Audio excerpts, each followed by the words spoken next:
స్థలాన్ని ఆక్రమించాలని కొంతమంది ప్రయత్నిస్తున్నారని తప్పుడు ఆరోపణలు చేస్తున్నారని వాపోయిన బీజేపీ నాయకుడు.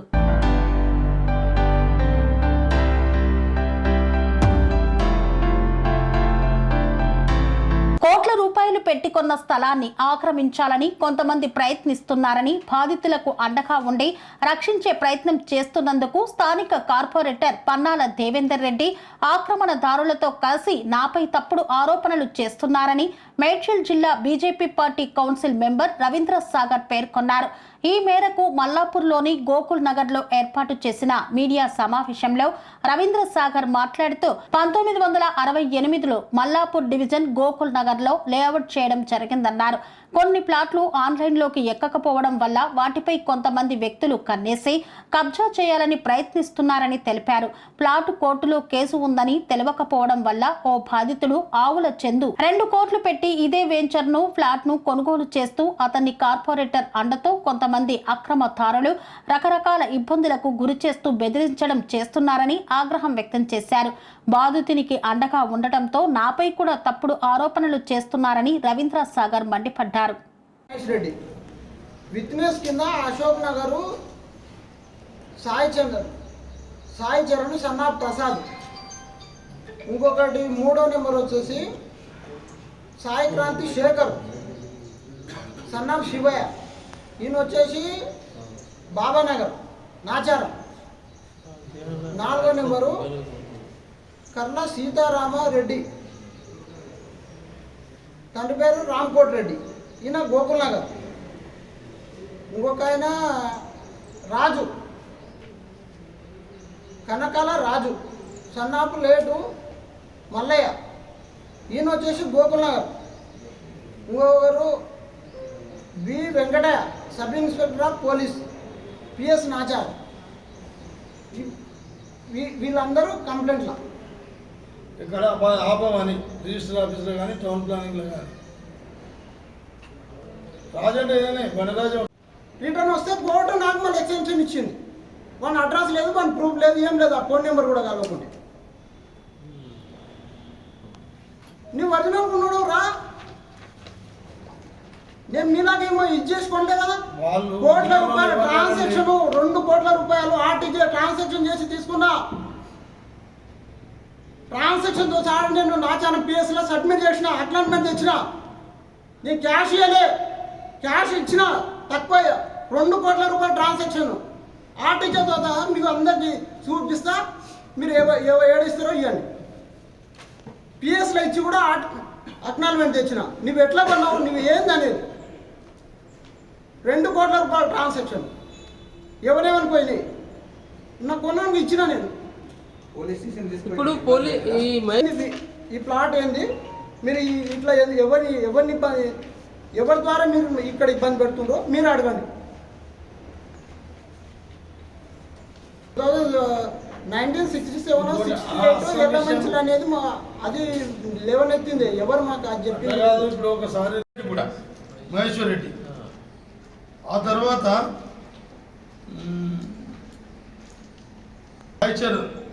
సన్నా ప్రసాద్, ఆయన ఉండేది నాచారంలో ఉంటుంది. మరి కూడా అశోక్ నగర్ ఉంటాడు ఈయన. తర్వాత ఇంకో ఆయన ఈయన ఉండేది బాబానగర్, అంటే ఇదే కాదు. బాబానగర్ నాచారం, ఇది కూడా కాదు. బాబానగర్ నాచారంలో ఉంటాడు ఈయన. గోకుల్ నగర్, ఈ గోకుల్ నగర్ ఆయన కూడా ఒక వ్యక్తిని పెట్టారు. ఒక ఆయన బాబానగర్, ఒక ఆయన నాచారం, ఒక ఆయన ఎల్లారెడ్డి కూడా, ఒక ఆయన గోకుల్ నగర్, ఇంకో ఆయన కూడా గోకుల్ నగర్. రాజు అంటే ఆయన్నే పడకల రాజు లేటు మల్లయ్య, బండరాజు ఉంటాడేమో మళ్ళీ. వీళ్ళంతా కలిసి ఎక్కడెక్కడో మనిషికి ఒకటి తీసుకొచ్చి ఇవన్నీ ఈ డూప్లికేట్ తయారు చేసి వాళ్ళకే అమ్మి, వాళ్ళు డబ్బులు ఏది పెడలా వీళ్ళే డూప్లికేట్ అని మళ్ళీ చేసి, ఏదో ఖైదీ సినిమాలో ఏదో సినిమాలు ఉంటుంది చూడండి, రావు గోపాల్ రావే చంపేసి వీళ్ళు ఇరికిచ్చేసి మభ్యపెట్టి లాస్ట్కు ఏదో మార్చేసి చేసిన తతంగం ఉంది ఈ మల్కాయ. ఈ రాజు పాత సినిమాలు అప్పట్లో బాగా చూసి చిరంజీవి నేర్చుకొని రావు గోపాల్ రావు స్థాయిలో మాయ చేస్తుంది. ఇక్కడ ఉన్న వాళ్ళంతా తెలంగాణ బిడ్డలే ఉండొచ్చు, మన పక్క రాష్ట్రాల్లో కూడా కొంతమంది సెటిల్ కావచ్చు. వాళ్ళు కూడా మన బిడ్డలే, ఇక్కడనే బతుకుతారు, ఇక్కడనే జీవనోపాధి చేస్తున్నారు, ఇక్కడనే బతుకు తెరువులు అయినాయి. ఎవడు వద్దంటాడు? నీవెవరో దానికి జై తెలంగాణ అని చెప్పి పెద్ద పిరికిలు బిగించా అంటే ఎవరికి రాదా? ఇలా పార్టీ అంటాడు. నేను సిపిఐ వాళ్ళకి కూడా ఒకటే మనవి చేస్తున్నా, పార్టీకి మీ మలకాయ గారు చేసే పని వచ్చి ఒకసారి కన్నా చూడమని, ఇక్కడ వచ్చి పబ్లిక్ తెలుసుకోవాలి. మేము బదనాలు చేయడం కాదు, ఇది రియాలిటీ లేదా అనేది వచ్చి పబ్లిక్ని అడగమని. దానికి తప్పు అనిపిస్తే వాళ్ళు దేనికి పెట్టినా నేను రెడీ ఉన్నా. దయచేసి ఇప్పటికైనా వాస్తవంగా నేను చెప్పేది ఒకటే, ఇలాంటి ఏజెన్సీలు ఎంతమంది పుట్టుకొచ్చినా, రియల్ ఎస్టేట్లు ఎంతమంది పుట్టుకొచ్చినా, కొంతమంది న్యాయాన్ని వ్యవస్థను ఒక మంచి గాడిలో నడిపించేటోళ్ళు అనేది ఉంటారు వాళ్ళు. అందులో కూడా నేను కూడా ఒకరిని. నేను గవర్నమెంట్ ఆఫీసర్కి పనిచేసి లంచం ఇయ్యాను ₹1. నేను అంటాడు గవర్నమెంట్ ఆఫీసర్ భయపడిపించినట్టు. అంటే నాకెందుకు భయపడతారా? వాడు గెజిటెడ్ ఆఫీసరు ఒక అనుకుంటే రిమైండ్ చేయొచ్చు, ఒక ఏఈ అనుకుంటే లెటర్ ఇస్తే జైలు పడేయచ్చు, ఒక ఎస్సీ అనుకుంటే ఏకంగా జప్తు చేయొచ్చు ఏదంటే అది. మరి వాళ్ళు నాకెందుకు భయపడతారు? ఇప్పుడు నేను నీతిగా న్యాయంగా పనిచేస్తున్నా కనుకనే కదా వారిని భయపడ్డారు. వాళ్ళు కూడా ప్రేమతోటి నా బిల్లు చేస్తారు, ₹1 కమిషన్ లేకుండా నా బిల్లు చేస్తారు, ₹1 లంచం తీసుకోకుండా నా బిల్లు చేస్తారు. అది తప్ప, అది భయపడ్డట. నేను నీ ఇంటికి వచ్చి నీ ఇంటి మీద నేను పైసలు అడిగి, లేదంటే ఆఫీసులో నీ ఇంటి మీదకి తోలి నేనేమన్నా చేస్తే నీకు అన్యాయం చేసినట్టు నీకు నేను భయపడాలి. నువ్వు నా ఇంటి మీదకి వస్తావు, నన్ను పైసలు అడుగుతావు, నేను రోడ్లు వేసేదాన పైసలు అడుగుతావు, నేను మోరి దోచే పైసలు అడుగుతావు, నేను కమిటీ హాల్ కడితే పైసలు అడుగుతావు. ప్రతి కాంట్రాక్టర్ నా దగ్గర ఆల్రెడీ ఆధారాలు ఉన్నాయి, రికార్డ్స్ ఉన్నాయి, కాంట్రాక్టులు అందరివి. నువ్వు ఎంత కమిషన్ తీసుకున్నావు అనేది అవి కూడా బయట పెడతా. త్వరలో రా, చర్చకు రా, చూద్దాం. అంటే కమిషన్ ఇస్తే పని చేయదు, అయినా కమిషన్ ఇస్తే పని రోడ్ మంచిగా అయిపోతుంది. ఇప్పుడు కార్పొరేటర్ ఉన్నాయి 100 మంది రికార్డ్స్ నేను దగ్గర పెడతా, రికార్డ్స్ బయట పెడతా. అవి కూడా త్వరలే కాంట్రాక్టర్లు ఎవడైతే ఎంత కమిషన్ ఇచ్చిండో అవి కూడా బయట పెడతా. ఫైనల్గా ఏం చెప్పాల్సి? ఫైనల్గా ఏం లేదండి, ఈ యొక్క ప్లాట్ ఓనర్లకు ఎవరైతే నిజమైన ఓనర్లు ఉన్నారో వాళ్ళకు దక్కేదాకా పోరాడుతాను నేను. ఎవరు అడ్డు వచ్చినా, ఎంతమంది అడ్డు వచ్చినా దీన్ని వదిలేదే లేదు. దీన్ని ఈసీలు తేవడం, సర్టిఫైడ్ కాపీలు తేవడం, దొంగ సంతకాలు పెట్టి 2000 తర్వాత ఎంతమంది చేసిరో వాళ్ళందరినీ కూడా జైలుకి పంపించే ప్రయత్నం మాత్రం నేను చేస్తాను. ఇంకో కానీ అండ్ గోకుల్ నగర్ కానీ వీళ్ళు తెచ్చిన జీపే బయట పెట్టమనండి. ఇప్పుడు నేను ఎన్ని మాట్లాడుతున్నా కానీ ఏవేవో కాగితాలు తీసుకొచ్చి నేను పెట్టావు కదా, మరి ఆ జీపే బయట పెట్టు, మల్లికార్జున నగర్ జీపే బయట పెట్టు, దీని జీపే బయట పెట్టు. ఎన్ని ప్లాన్లకు చేయించుకొచ్చినావు? అప్పుడు తెస్తే ఎంతమంది ఓనర్లు ఉన్నారు, నేను పోయి ఎతికి వాళ్ళకి ఫోన్ చేసి పట్టుకొస్తాను. ఈయన ఏమైనా పాయింట్ వేసుకొని పుట్టిండా? నేను పుట్టినప్పుడు ఏమీ లేవు, నేను చెడ్డీలు వేసుకునే పెరిగినా ఆయన ముందర. మరి ఈయన పాయింట్ వేసుకొని పుట్టిండా, తిరిగిండా? ఆయన అంటాడు నీ పిఎస్కి వచ్చిన నీ ఎంబడి అంటాడు. వాళ్ళ బిడ్డ పెళ్ళి అయితే ఫస్ట్ బిడ్డ పెళ్ళి 200 కేజీల చికెన్ ఇప్పించాను నేను. మరి ఆ రోజు ఏమైనా వచ్చిండో, ఆ రోజు డబ్బులు సంపాదించిన అని వచ్చిందా, లేకుంటే ఒకటేనా ఏదో ఎత్తుకొచ్చిందని వచ్చిందా?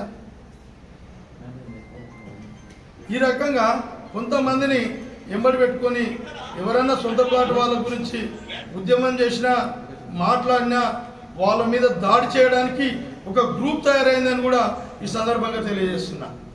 మరి ఇలాంటి గ్రూప్లను ఇటనే వదిలిపెడితే మల్లికార్జున నగర్లో 14 ప్లాట్లు వీళ్ళు చేయలేది అమ్ముతలేరు. అక్కడ 14 ప్లాట్ అంటే ఒక ప్లాట్ 2 కోట్లు ఉంది, ఒక ప్లాట్ 1.5 కోటి ఉంది. ఈ రకంగా 20 కోట్ల కుంభకోణం నడుస్తుంది అక్కడ. మీ కళ్ళకు నేను చూపిస్తే ఇప్పుడు మరి గవర్నమెంట్ అధికారులు ఏం చేస్తున్నారు అంటే వాళ్ళు అమ్ముకొని వాళ్ళు ఆల్రెడీ కొన్నారు, కొని వదిలిపెట్టుకున్న వ్యక్తులు మరి నీకు ఈ రకంగా దొంగ చిప్పేలు చేసి చేయమని ఇవ్వడానికి అధికారం ఇచ్చిందా? ఈరోజు మల్కాయ గారు, బండరాజు గారు చేసిన పని ఒక్కటే.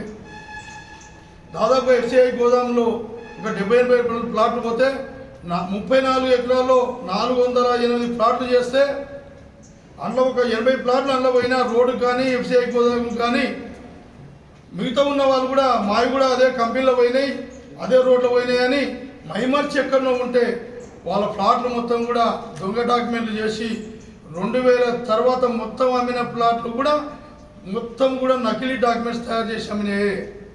దానికి పూర్తిగా కార్పొరేటర్ దేవేందర్ రెడ్డి గారి సహకారం ఉందని కూడా నేను దీన్ని నమ్ముతున్నా. నేను నిన్నటిదాకా నమ్మలేదు, ఈరోజు నమ్మాల్సి వచ్చింది.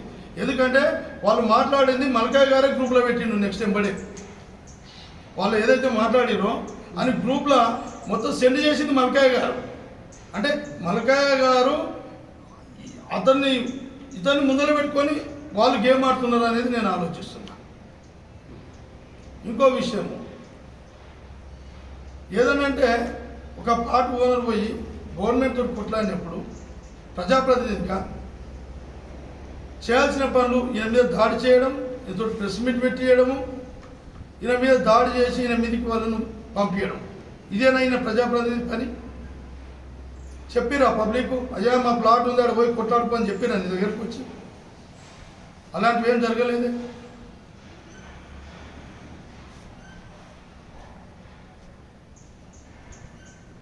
మీరు సార్ అడిగిందని అన్నారు కదా మీరు ఆ, ఆన్లైన్ లేకుండా ఏది తీసుకున్నారు. ఇప్పుడు డాక్యుమెంట్లు ఇప్పుడు పోలీసు వాళ్ళు అనుభవాలు చేసుకునేవి 6 డాక్యుమెంట్లు నాకంటే ముందు, నాది 4వ డాక్యుమెంటు. దానికి సంబంధించిన నేను ఈసీలు టోటల్గా ఈసీలు తీసుకున్న తర్వాత వచ్చింది నెంబర్ ఈసీలో వచ్చింది. ఈసీలో టోటల్గా ఈసీలు తీసుకొని నవంబర్లో నేను అగ్రిమెంట్ చేసుకున్నాను. ఈ ప్లాట్ ఈసీలో ఈ డాక్యుమెంట్లు ఏవైతే ఉన్నాయో లింకులు 7 డాక్యుమెంట్లు ఉన్నాయి. ఇంకా 7 డాక్యుమెంట్లు ఈసీలు ఇంట్లో వచ్చిన తర్వాతనే నేను నవంబర్లో అగ్రిమెంట్ చేసుకున్నాను. నవంబర్లో అగ్రిమెంట్ చేసుకొని జనవరిలో రిజిస్ట్రేషన్ చేసుకున్నాను. వీళ్ళు ఇప్పుడు నాకు ఇచ్చిన నోటీసులు ఏమి ఇచ్చిండ్రు? ఇది నోటీసు. ఈ నోటీసులో వీళ్ళు జీపీఐ ఏమి ఇచ్చిండ్రు? 2000 డిసెంబర్లో మేము జీపీఐ చేసుకున్నాము. 2024లో మహేష్ రెడ్డి నాచారం పిఎస్ ఎస్ఐ గారు వెంకటయ్య గోకుల్ నగరు, బాబా నగరు, అశోక్ నగరు అని ఒక 7 మంది పేర్లు పెట్టి 2024 డిసెంబర్లో మేము జీపే చేసుకున్నాము, ఇది మాది అని నా మీద కంప్లైంట్ ఇచ్చారు.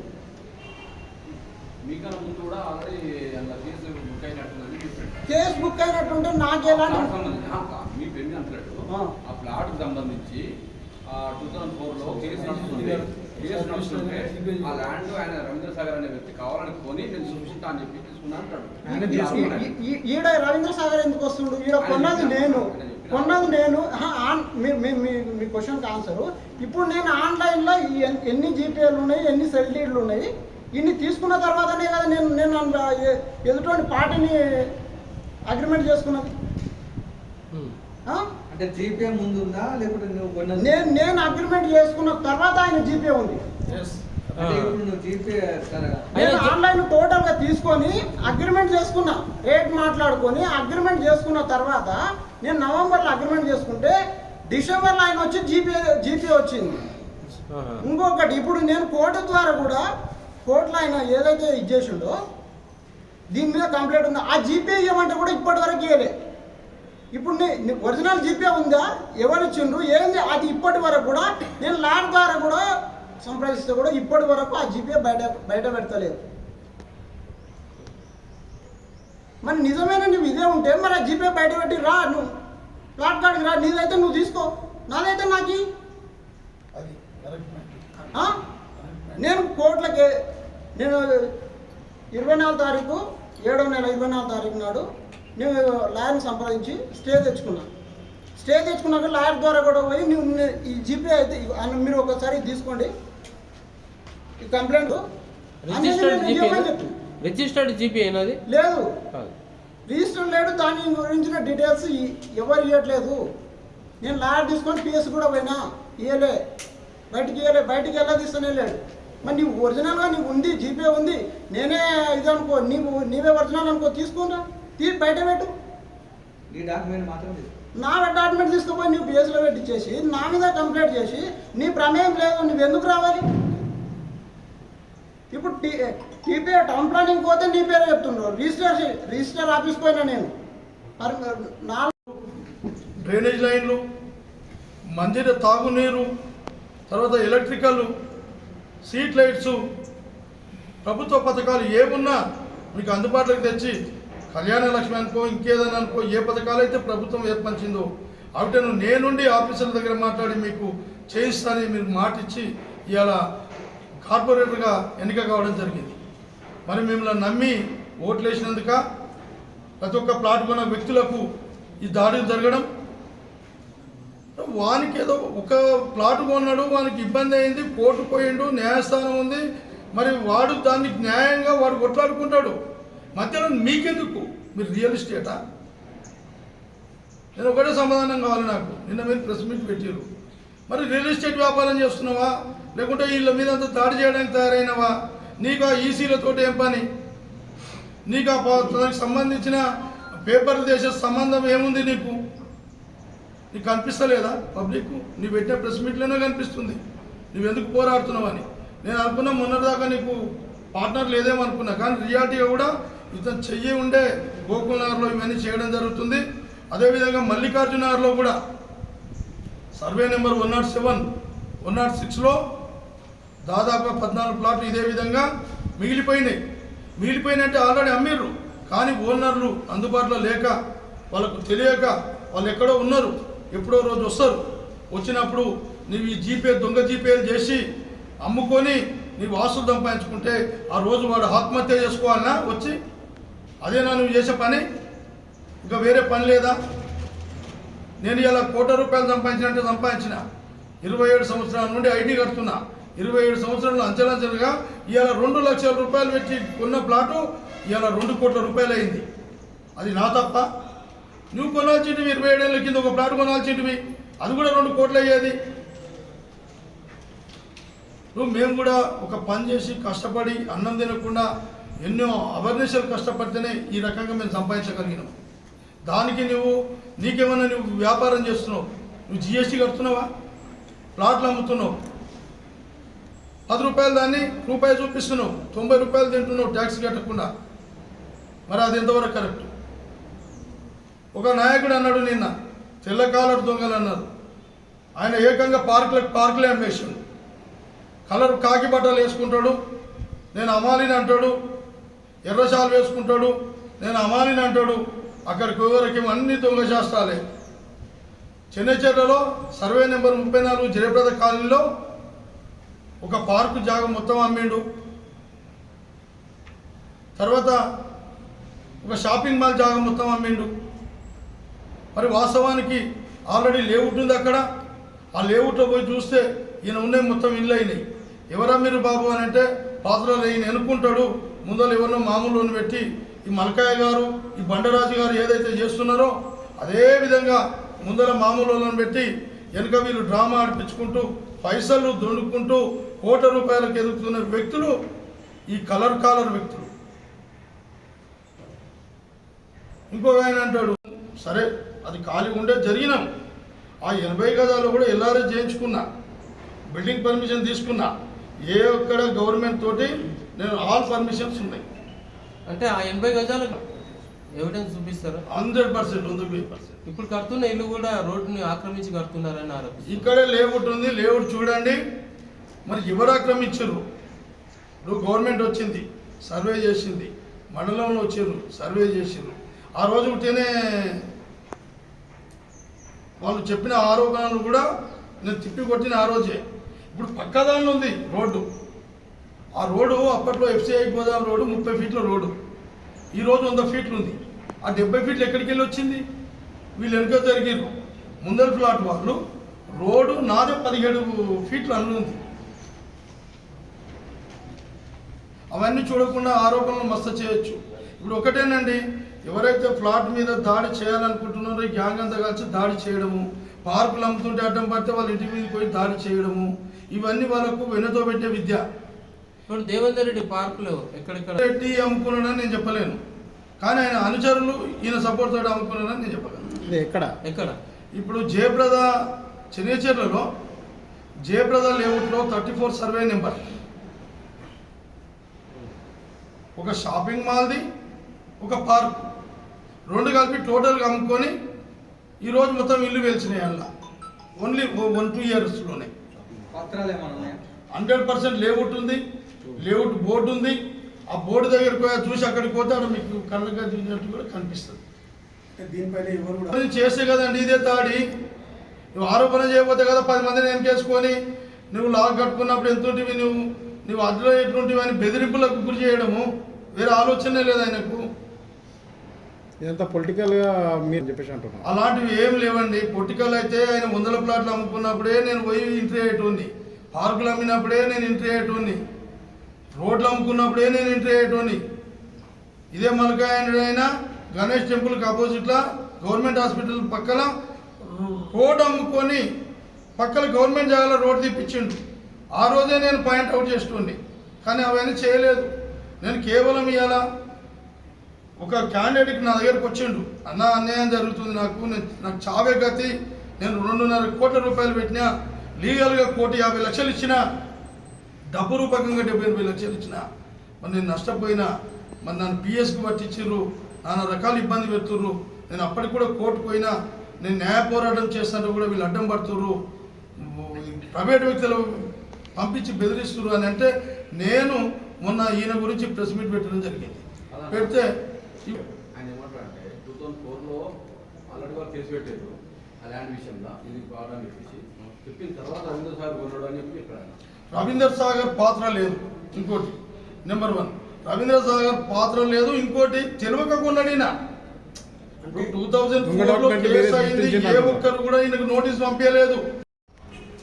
మీడియా మిత్రులకు మరియు ప్రింట్ మీడియాలకు అందరికీ నాకు నమస్కారం. ఈరోజు ఈ యొక్క మీడియా సమావేశం ఏర్పరచడం కారణం ఏంటంటే, నిన్న కార్పొరేటర్ గారు నా మీద కొన్ని తప్పుడు వ్యాఖ్యలు చేయడం జరిగింది. ఎందుకంటే రవీందర్ సాగర్ అంటే ఒక వ్యాపారం చేసుకుంటూ చిన్న స్థాయి నుండి దాదాపుగా 27 ఏళ్ళ నుండి ఐటీ కట్టుకుంటూ కాంట్రాక్ట్ చేసుకుంటూ అంచెలంచెలుగా ఆ తక్కువ జమాల్లో ఒక చిన్న ఫ్లాట్ కొనుక్కుంటూ ఎదిగిన మనిషి. దాన్ని పట్టుకొని దొంగ డాక్యుమెంట్లు చేయడం అని, లేదంటే అధికారులను భయపెట్టడం అని, లేదంటే లేఅవుట్లు మార్చడం అని, పార్కులు అమ్మడం అని, గవర్నమెంట్ జాగాలు కొల్లగొట్టడం అని నానా విధమైన ఆరోపణలు చేశారు. ఇవన్నీ కూడా తప్పని నిరూపించడానికే ఈరోజు మీడియా సమావేశం ఏర్పరచడం జరిగింది. నిన్న కార్పొరేటర్ గారి గురించి నేను గతంలో కూడా మొన్న మీడియా సమావేశం పెట్టినప్పుడు కూడా ఆయన పేరు కానీ ఎక్కడ కూడా తీయలేదు. కొంత టౌన్ ప్లానింగ్ వాళ్ళు వచ్చి టీపీఎస్ గారు వచ్చి దేవేందర్ రెడ్డి గారిని కలవమన్నాడు, అతను కలవండి అన్నందుకు మాత్రమే దేవేందర్ రెడ్డి గారు ఇన్వాల్వ్ అయ్యిండు అనే ఆలోచన ఉంది మాకు అని అన్నది తప్పితే, ఆయన ఏదో చేస్తున్నాడు, లేదంటే ప్లాట్లు అమ్మిండు, లేకుంటే రియల్ ఎస్టేట్ చేస్తుండు, లేదంటే ఇంకేదో పార్కులు అమ్ముతున్నాడు అని మేమేం చెప్పలేదు ఎక్కడ కూడా. కానీ ఈరోజు చెప్పాల్సి వస్తుంది. ఎందుకంటే ఈరోజు ఆయన ప్రజాస్వామ్యంలో 10 సంవత్సరాలు పరిపాలన చేసినందుకు ప్రజలు వాళ్ళతో పాటు డివిజన్లో మేము కూడా తోడ్పడి ఓట్లు వేసి ఆయన గెలిపించుకోవడం జరిగింది. మరి ఈరోజు ఏం చేస్తున్నాడు? ఆయన రియల్ ఎస్టేట్ వ్యాపారం చేస్తున్నాడు, ప్లాట్లు వెంబడి పడుతున్నాడు, పార్కులు వెంబడి పడుతున్నాడు, పబ్లిక్ కావాల్సిన సవలతులు చూసుకుంటా మీకు సేవ చేస్తున్న ఒక వ్యక్తి ఈరోజు రియల్ ఎస్టేట్ ఆఫీస్ పెట్టుకొని కూర్చున్నాడు. మరి ఇది ఎంతవరకు కరెక్ట్? ఆయన ఎప్పుడో ఫస్ట్ ఎలక్షన్స్కి వచ్చినప్పుడు మా కాలనీలో ఒక రోడ్డు చూపెట్టాము, అది 25 ఏళ్ళు అయింది, అక్కడ ఇల్లు అయ్యి ఇప్పటిదాకా డ్రైనేజ్ లేదు, దానికి రోడ్ లేదు, కనీసం ఎలక్ట్రికల్ లైట్స్ లేవు. మరి అవన్నీ ఏవి పట్టించుకోకుండా ఈరోజు రియల్ ఎస్టేట్ మరి పడి వాళ్ళతో పార్ట్నర్గా అయ్యి ఈ వ్యవహారం అంతా కూడా నడిపిస్తున్నాడు. ఈరోజు చాణక్యపురి పాలడబ్బ దగ్గర ఒక ఇల్లు పర్మిషన్ తీసుకున్నాడు ఒక వ్యక్తి. కనీసం ఒక రోజుకు 50 యాక్సిడెంట్లు అవుతున్నాయి. రీసెంట్గా ఒక మనిషి కూడా చనిపోయింది అక్కడ.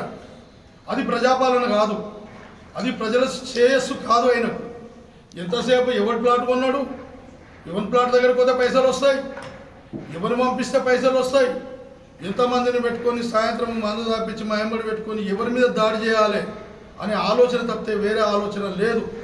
నేను మొన్న కూడా మాట్లాడినప్పుడు చెప్పిన బీఆర్ఎస్ పార్టీ గురించి కానీ, వ్యక్తిగతంగా ఆయన పేరు కానీ, వాళ్ళ పార్టీ వాళ్ళ పేరు కానీ నేను ఎక్కడ కూడా తీయలేదు. నిన్నటికి నిన్న ఉత్తేజ నా మీద పెద్ద ఒక బండరా వేసినట్టు, ఏదో జరిగిపోయినట్టు మరి మా ఇంటికే వస్తావు, మమ్మల్నే పైసలు అడుగుతావు, మా ఇంటికి ఆఫీసర్లను పంపిస్తావు, దేవేందర్ రెడ్డి కలవనని చెప్తావు. మరి ఇవన్నీ నేను ఒక్కనే కాదు, రేపు పొద్దుగాల నీకు 4 నెలలు ఉంది. ఈ 4 నెలల తర్వాత దిగిపోయిన తర్వాత కూడా పబ్లిక్ నీకు వచ్చి సమాధానం చెప్తారని కూడా ఈ సందర్భంగా తెలియజేస్తున్నా. యాక్చువల్ ఇది 1967లో డాక్యుమెంట్ తయారైంది. వచ్చేసి 845 డాక్యుమెంట్ 25 1967లో డాక్యుమెంట్ తయారైంది ఇది యాక్చువల్. అప్పుడు వీళ్ళ డాక్యుమెంట్ ద్వారా ఒక 7 మంది పార్ట్నర్స్ కలిసి 34 ఎకరాల్లో 408 ఫ్లాట్లుగా లేఅవుట్ చేయడం జరిగింది. ఆ టైంలో కొన్ని రోజులనే ఈ ఎఫ్సిఐ గోదాము దీనికి వెళ్ళి రోడ్ తీయడం జరిగింది. ఆ రోడ్ తీసినప్పుడు ఈ ఫ్లాట్ ఓనర్స్ కూడా అసలు ఆ కంపెనీలలో రోడ్లలో మొత్తం పోయినాయి అనుకున్నారు. వాళ్ళు అనుకొని వాళ్ళు మైమర్చారు. అప్పట్లో తక్కువ జమానా అడవి ప్రాంతం. ఇప్పుడు ఎక్కడో మనం పోయి వరంగల్ అవుతానో నల్గొండ దగ్గర కొంటే ఆడ పోయిందిరా క్రెయిన్లో ఏదో ప్రాజెక్టులలో పోయిందని అంటే మల్లన్న సాగర్లో పోయిందని అంటే ఎవడు పోయి పట్టుకుంటాడు దాన్ని ఆ రోజుల్లో ఈ 300-400 గజాలను అని వాళ్ళు మర్చిపోవడం, వాళ్ళకి అదే అదునుగా కావడం. వీళ్ళంతా కూడా ఆ రోజుల్లో మల్కయ్య గారు సిపిఐ పార్టీ పేరు చెప్పుకొని వీడికి రావడం, లావన్పట్టణంలో ఇల్లు కట్టుకొని ఇదంతా డేకనేసి క్రిమినల్ మైండ్ తోటి ఆలోచించి ఈ ప్లాట్లను చేయించుకొని ఇలా కోట్లకు ఎదిగిపోవడం జరిగింది మల్కయ్య గారు కూడా. నేనంటే ఐటీ కడుతున్నా, జిఎస్టీ కడుతున్నా, నా టర్నోవర్ నెలకు 7 కోట్ల నుండి 10 కోట్లు. నాకు వచ్చే లాభము 2 కోట్లు 1.5 కోటి అనుకున్నా. 27 సంవత్సరాల నాయే నికర లాభమే ఒక 30-40 కోట్లు ఉంటుంది. ఈ 30-40 కోట్లు ఇలా నేను కొనుక్కుంటూ జాగాలు వస్తే ఇలా అది కావచ్చు, కొంత డబ్బు రావచ్చు. అది మొత్తం లీగల్ వేరుంది. నాకు ఏ ప్లాట్ కొన్నా నేను ఐటీలో చూపించిన. మరి నీదేది? నీ ఆస్తులు కోట్లకి అయింది, మరి జప్తు చేయాలి కదా నీ ఆస్తులు మొత్తం కూడా. ఇప్పుడు పన్నాల దేవేందర్ రెడ్డి, ఎందుకంటే పన్నాల దేవేందర్ రెడ్డి ప్లాట్ దగ్గర వచ్చి నేను కొట్లాడతలేను. ఆయన ప్రజాప్రతినిధిగా తప్పు చేస్తున్నాడు కనుక నేను దీనికి కౌంటర్ ఇవ్వాల్సి వచ్చింది. కేవలం కార్పొరేటర్ హస్తం ఉందని చెప్పిన నేను. మరి ఇల్లు కట్టినప్పుడు వచ్చి నువ్వు కార్డు ఇచ్చిపోయి నాకు కలవమని అంటే దాని అర్థమైంది. ఎందుకు క్షమాపణ చెప్పాలి? ఇప్పుడు పార్కులలో నీ పక్కనే కూర్చున్నారు, దొంగ జీపీఎలు తెచ్చి ప్లాట్లు అమ్ముకునేటోళ్ళు నీ పక్కనే కూర్చున్నారు. మరి వాళ్ళు క్షమాపణ చెప్పాలన్నా? నాకు లేకుంటే నేను వాళ్ళకి క్షమాపణ చెప్పాలన్నా? ఇప్పుడు నువ్వు ఉన్న ఇంటి నేను కట్టింది ఇప్పుడు కాదు, 2002లో 3లో కట్టాను నేను ఇల్లు. కట్టినాక మీరు అన్నది కరెక్టే, అక్కడ గవర్నమెంట్ జాగా ఉండే. ఇప్పుడు అందులో ఏమైంది, రాజీవ్ గృహకల్ప అని ఇల్లుగా తయారైనాయి, ఇందిరమ్మ ఇండ్లు. అవి ఆల్రెడీ కన్స్ట్రక్షన్ అయినాయి. ఆ రోజున నేను దానికి గవర్నమెంట్కు డబ్బులు కట్టి ఎల్ఆర్ఎస్ కానీ బిల్డింగ్ పర్మిషన్ కానీ తీసుకున్నా ఆల్రెడీ. అదేవిధంగా ఇప్పుడు ఈ రెడ్ కలర్ ఎవరైతే ఉన్నారో అమాల్సిన ఆయన, వాళ్ళ డాడీ ఒక పక్క లేఅవుట్ చేస్తే ఈ నుంచి ఆడికి 1000 గజాలు ప్లాట్లలో కలిపి అమ్మేసి రాళ్ళు. నేను 150 గజాలు, వాళ్ళు దాదాపుగా ఒక 2000 గజాలు వారి దగ్గర తీసి అమ్ముకున్నారు. మరి దాని పరిస్థితి ఏంది? ఇవాళ ఇల్లు అయిపోయినాయి అవి కూడా. అంటే మీరు కాంట్రాక్ట్గా 27 ఏళ్ళు అయింది, సబ్ కాంట్రాక్ట్గా కూడా 3 ఏళ్ళు చేసిన అనుభవం గురించి. ఈ 30 ఏళ్లలో నేను ఒక్క డాక్యుమెంట్ గాన నేను డూప్లికేట్ తయారు చేయించిన నా హస్తం ఉన్నా, మీరు ఏ శిక్ష చేసినా నేను ఐఎమ్ రెడీ. ఒక్కటంటే ఒక్కటి. మరి రేపు పొద్దుగాల నేను ఇదే విధంగా చెప్తున్నా, ఇలా జయప్రద లేఅవుట్ ఈసీలు తెప్పిస్తా. గోకుల్నగర్ 300 చిల్లర పైచిల్క్ ప్లాట్లు ఈసీ తీపిస్తా. దానికి సంబంధించిన సర్టిఫైడ్ కాపీ 10 లక్షల రూపాయలైనా తీపిస్తా. ఈ తీపిచ్చి దొంగలను శిక్ష పడ్డదాకా వీళ్ళు ఎంబడి పడతాను కూడా నేను ఈ సందర్భంగా తెలియజేస్తున్నాను. ఓడిపోతున్నాడు రేపు పొద్దుగాల. ఆయనకు ఓటేసేటోడే గదిలేడు. ఇక్కడ ఈ 10 సంవత్సరాలు నువ్వు కాలనీలలో పోయింది లేదు, నువ్వు పని చేసింది లేదు, వానికి సహాయం చేసింది లేదు. నీకెవడేస్తాడు ఓటు? ఇంకా 9.5 సంవత్సరాలు బాగా చేస్తున్నా, బాగా పరిపాలన చేస్తున్నా, అందరు సేవ చేస్తున్నా, ఇది అంతే ఎదుర్కోలేక ఇండిపెండెంట్ క్యాండిడేట్ ఉంటే ఆయన ఓటు సగం రాలేవు, అందుకే ఆయన ఇట్లా దిగుతుంది దాడికి అనేసి అంటున్నాను. నేను ఒకటే, ప్రజలు నీకు అవకాశం ఇచ్చిర్రు, ఏం చేసినావు నువ్వు? మల్లికార్జునగర్లో వరుసమల్లయ్య గారు కౌన్సిలర్ ఉన్నప్పుడు 25 సంవత్సరాల కింద వేసిన రోడ్డు, అది నల్లాలని, డ్రైనేజ్లని, కొత్త ఇళ్ళ కలెక్షన్లని తుకుడలు అయింది. నీవు వచ్చిన కొత్తలో 10 సంవత్సరాల కింద నీకు చెప్పినాం అయ్యా ఈ రోడ్ వేయండి అని. అనే వరకు నీవు ఇప్పటిదాకా ఆ రోడ్ వేయలేదు, నువ్వు ఇంటర్ రోడ్ వేయించినామని మాకేం నమ్మకం ఉంది? ఇంకో విషయం సార్, ఈయన ఏదో నేను ప్రజలకు మేలు చేస్తున్నా, ప్రభుత్వానికి ఆదాయం తెస్తున్నా, జిహెచ్ఎంస్కి ఆదాయం తెస్తున్నా అని అంటున్నావు, కరెక్టే. మరి అలా మెయిన్ రోడ్ల మీద పెద్ద పెద్ద బిల్డింగ్లు అవుతున్నాయి ఇల్లీగల్గా. ఆయన కట్టుకున్న ఇల్లే ఆయన పర్మిషన్ ప్రకారంగా కట్టుకోలేదు.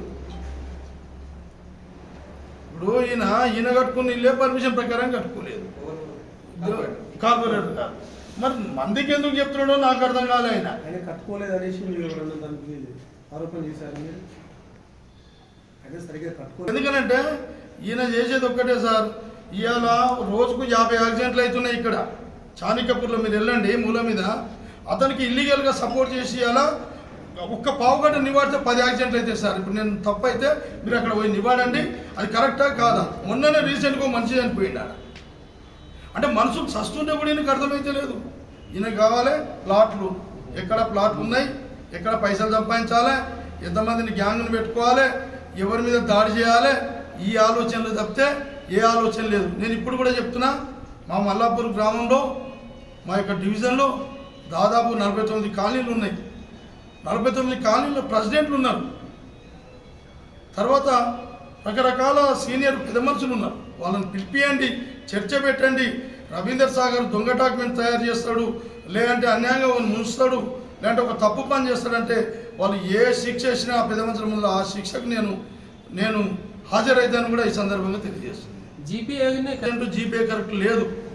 ఎందుకనంటే ఒక 7 మందికి కలిసి ఈ ప్లాట్లన్నీ డివైడ్ చేయడం జరిగింది.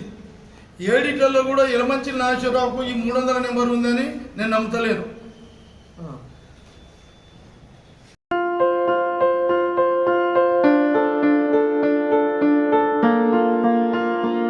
సంస్కృతి, సంప్రదాయం, ప్రేమ, ఆప్యాయత, రాజసం ఉట్టిపడే వేడుకలకు అనువైన ప్రదేశం ఎంఎల్ఎన్ కన్వెన్షన్ హాల్.